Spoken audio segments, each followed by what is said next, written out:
Good morning, good afternoon, and good evening. Whatever time you're listening to this, please welcome to the Market Color Podcast. This is a weekly podcast that is dedicated to providing our listeners with an up-to-date overview of Kenya's financial markets.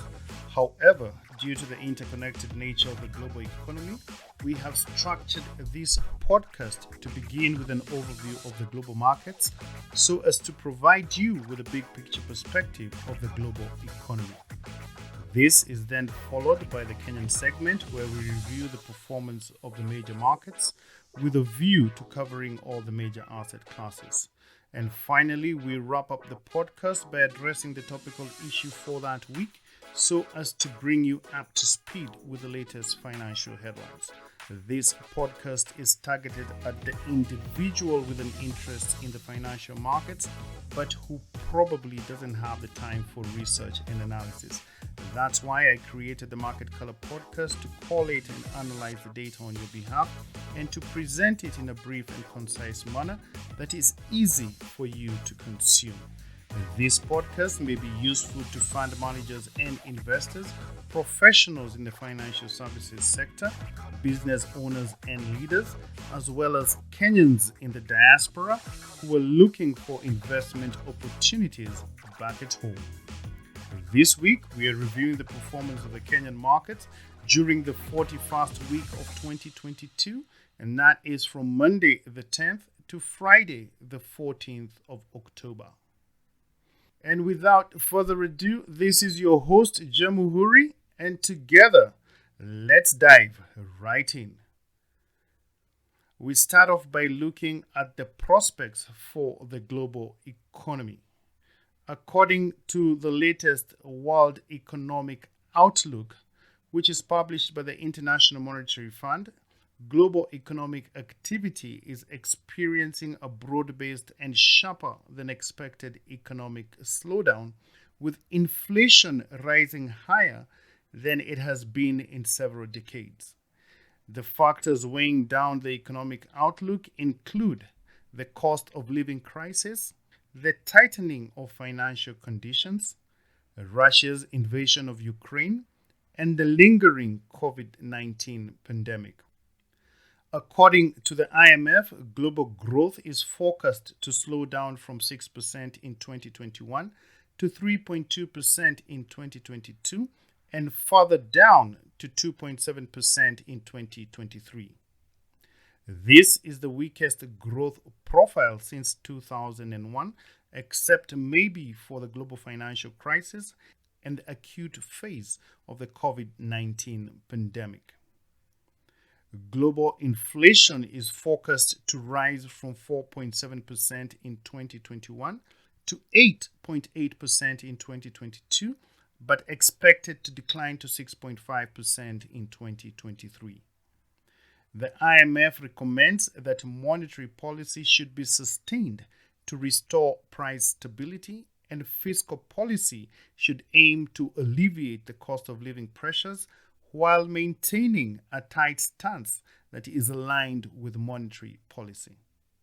The IMF states that structural reforms can further support the fight against inflation by improving productivity and easing supply constraints.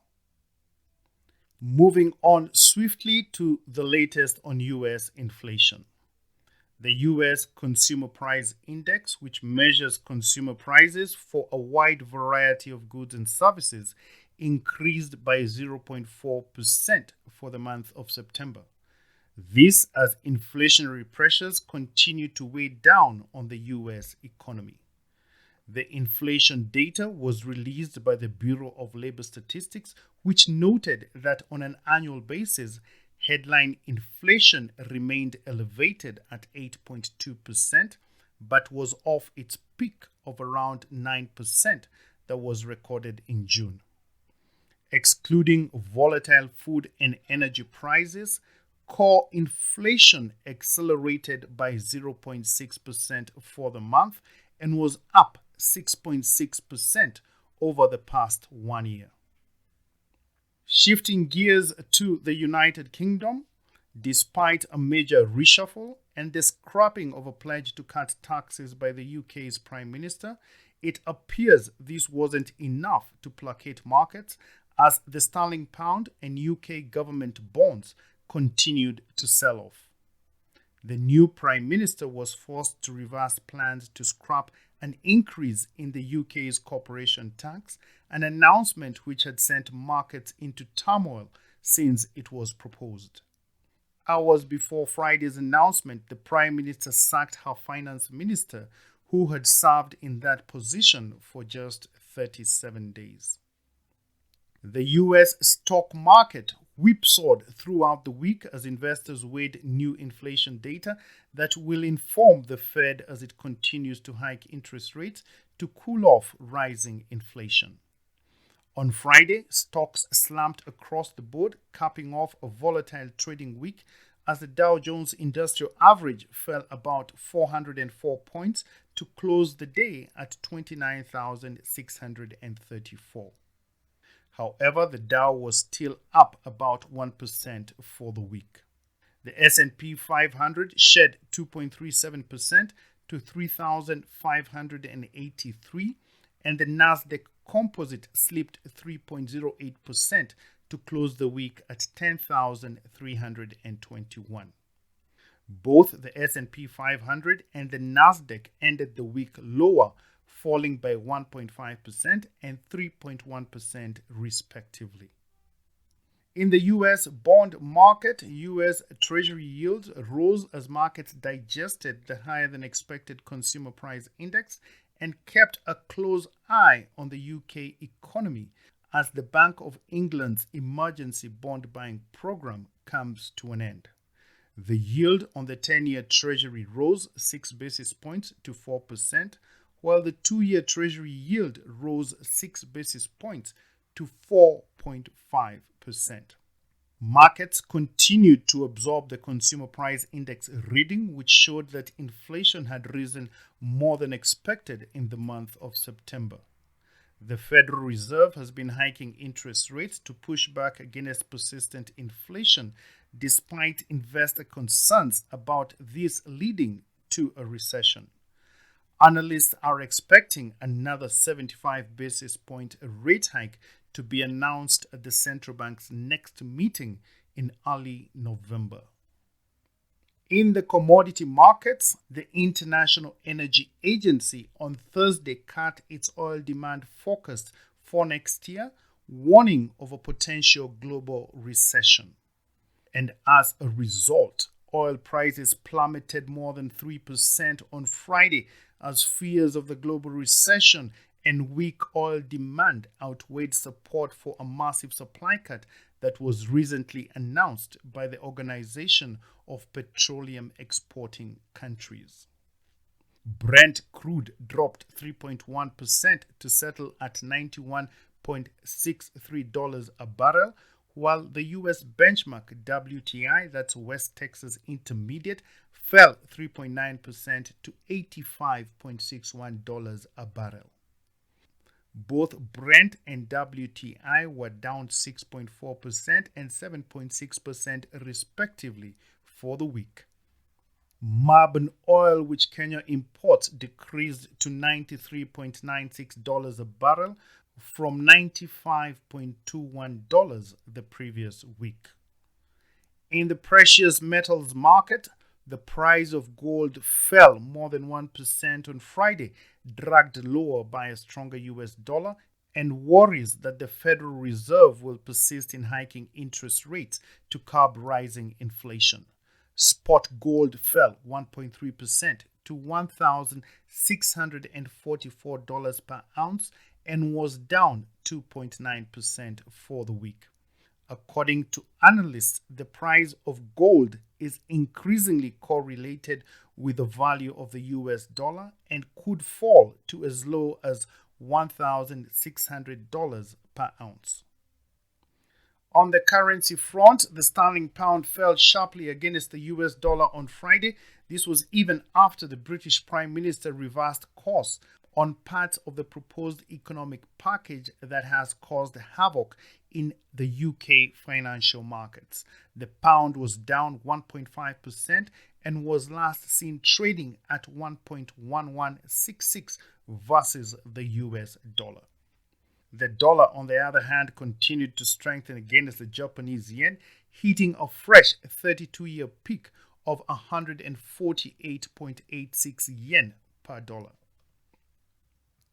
We now change scene to the Kenyan financial markets, and we start off by looking at the latest data on economic growth. The Kenyan economy recorded a strong performance in the second quarter of 2022, supported mainly by non-agricultural sectors. The economy grew by 5.2% in quarter two, supported by strong activity in the financial services sector, transport and storage, wholesale and retail trade, as well as real estate and construction sectors. However, performance of the agriculture sector remained subdued due to unfavorable weather conditions. On exchange rates over the past 1 week, the Kenya shilling remained stable against major international and regional currencies. The Kenya shilling was trading at 120.94 versus the US dollar, 133.45 versus the sterling pound, and 117.40 versus the euro. And against the regional currencies, one Kenya shilling was changing hands for 31.71 Ugandan shillings, 19.28 Tanzanian shillings, and 8.81 Rwandese francs. On foreign exchange reserves, the country's usable foreign exchange reserves remained adequate at $7.294 billion, which is equivalent to 4.11 months of import cover. This meets with the central bank's statutory requirement to maintain at least 4 months of import cover. Point to note, Kenya's foreign exchange reserves have now dropped to the lowest level in 7 years, a clear indication of the reduced foreign funding amid a faster growth in imports compared to exports.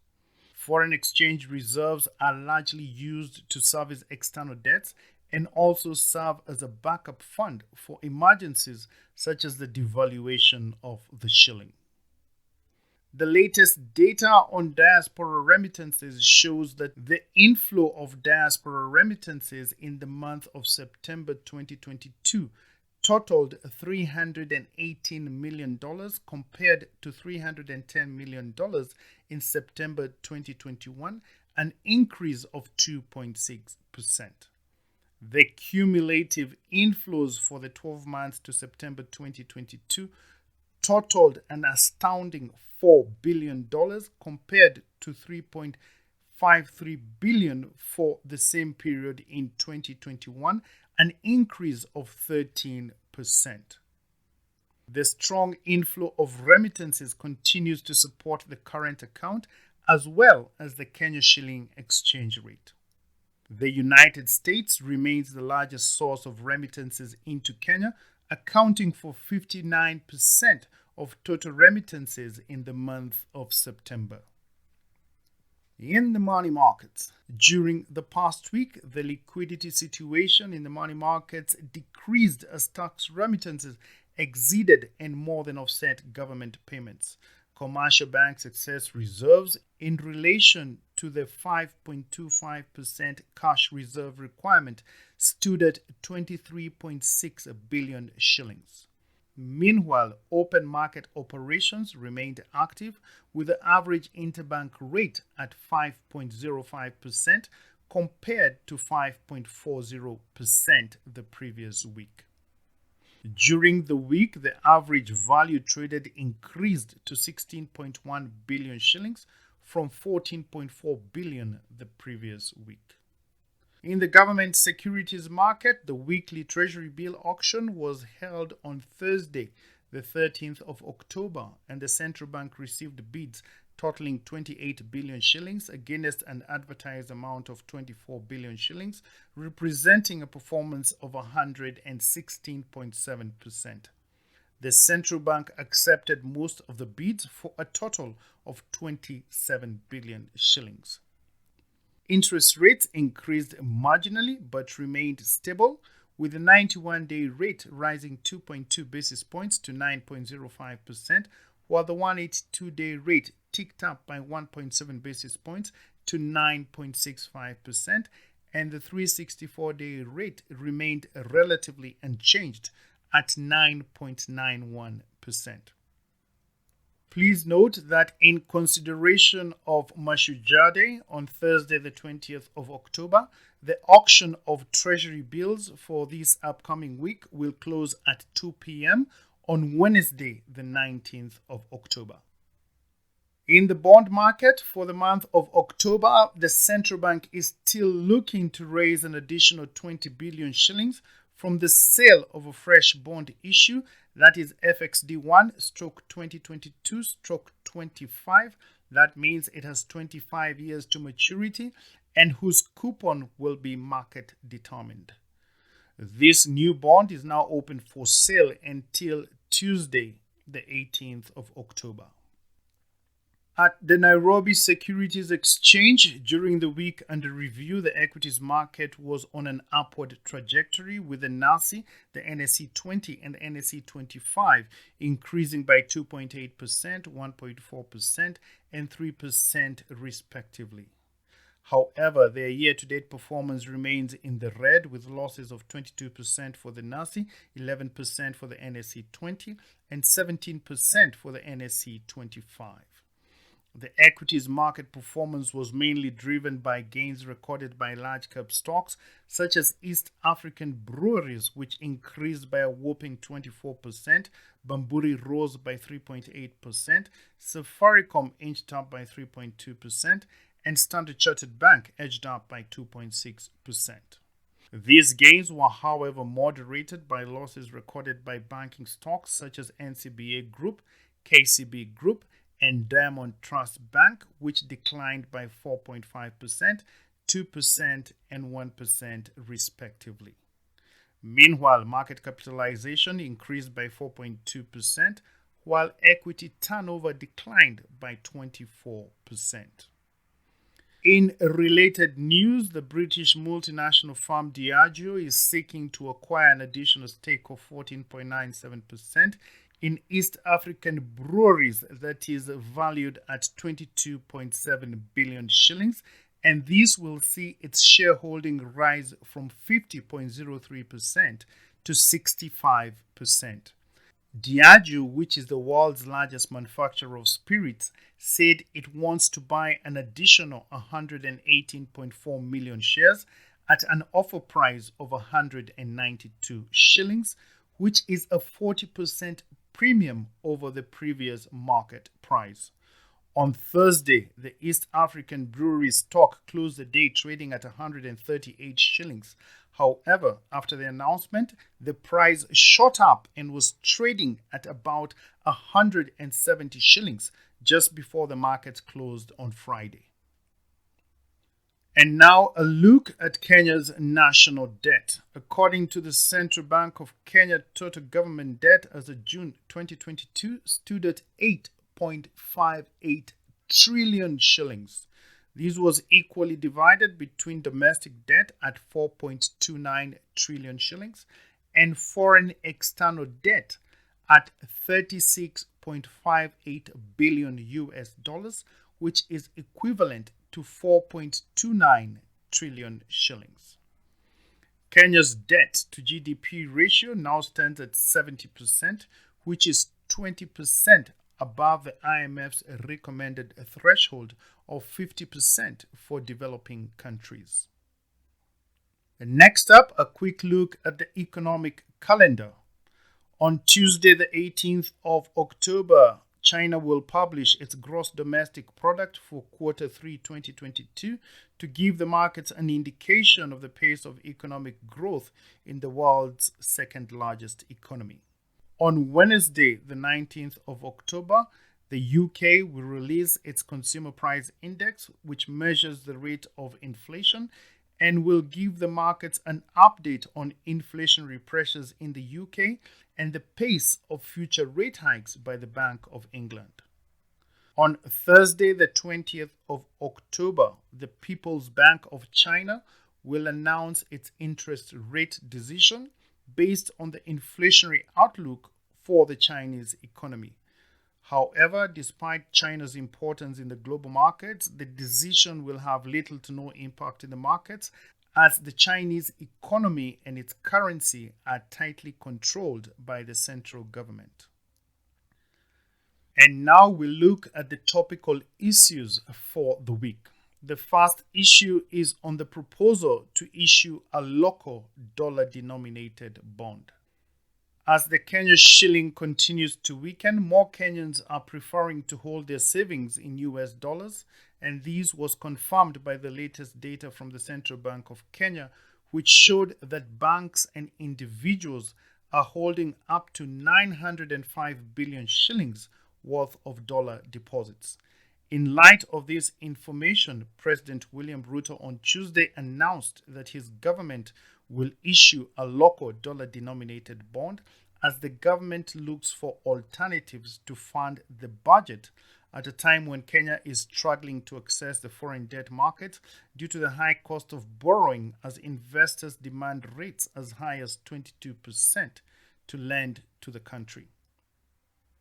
The second topical issue is on Kenya being fined 1.3 billion shillings for defaulting on the SGR loans.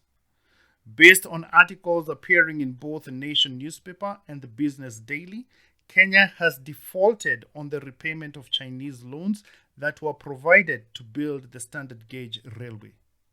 According to documents obtained from the Treasury, the Chinese banks have fined Kenya a total of 1.3 billion shillings in the financial year ended June for loan defaults. Kenya has borrowed over 500 billion shillings from the Chinese lenders to fund the construction of the SGR from Mombasa to Naivasha. Kenyan taxpayers have now been forced to shoulder the burden of the SGR because the revenues generated from the passenger and cargo services are not sufficient to meet the operational costs, which stood at 18.5 billion shillings in the year to June against revenues of 15 billion shillings. China is Kenya's biggest foreign creditor and accounts for about 30% of Kenya's external debt servicing costs. According to the budget documents, Kenya spent a total of 118 billion shillings on Chinese debt repayments in the last fiscal year. However, on Thursday, the Treasury denied the report that China had penalized Kenya for delayed payments and maintained that Kenya has not defaulted on its public debt and neither has it accumulated any repayment arrears. And on that note, we come to the end of this week's podcast. Thank you for listening to the Market Color podcast. We hope that you found it to be useful and informative. And if so, please share it with a friend and help to spread the word around. We really do appreciate your assistance in this effort. And for your information, in addition to our usual audio directories, that is Apple Podcasts, Spotify, and Amazon Music, the Market Color podcast is now available on YouTube. Please subscribe and remember to turn on alerts to be notified of new episodes. And if you have any ideas or feedback on how we can improve this podcast, please feel free to reach me on the following email address. That is jamuhuri@gmail.com. Jamuhuri is spelled Jamuhuri. Once again, thank you for your continued support. And as usual, I look forward to interacting with you again next week. And until then, remember, faith is the substance of things hoped for and the evidence of things not seen. Thank you and God bless.